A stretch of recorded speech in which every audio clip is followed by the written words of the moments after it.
heard the story recently about a woman who had been sick for 12 years. She'd been bleeding. And she'd spent all of her money trying to figure out what was wrong with her and why she was suffering for so long. She'd seen all the local doctors. She'd been to the tarot card readers and the palm readers. And she tried a lot of different religions, sacrificing different animals, praying all sorts of different kinds of prayers.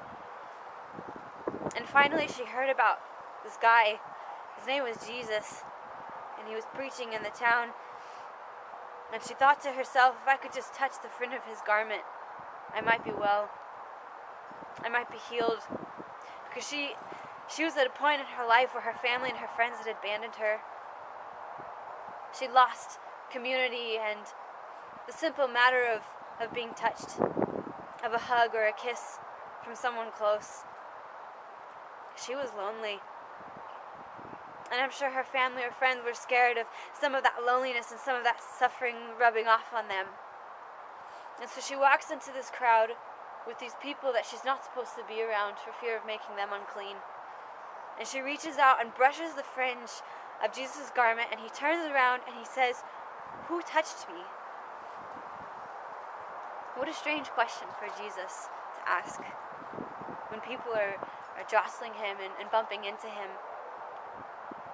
And so she stands in the middle of a crowd of people, and she has to tell them in front of everybody, I am unclean, and I have been unclean for 12 years, and I am lonely, and I am tired, and I am hurt, and I just want to be healed. And Jesus looks at her, and he calls her, and he says, "My daughter, your faith has made you well." And I wondered to myself after hearing that story, when does Christianity, or maybe religion, come to a point in your life where you feel as if you have to make yourself well before you come to the healer, before you come before Jesus? Because really, Jesus is a doctor, and he needs sick people to heal. And he is asking you to come with your weaknesses and your disappointments and your hurt, and he's seeking to make you well.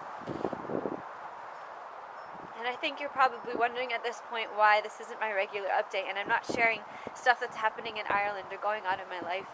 But I think this week I'm just supposed to tell you that you are loved, that God has an amazing plan for you, and he wants everything in all of you. He wants your weaknesses and your hurts and your healings and your plans and your desires.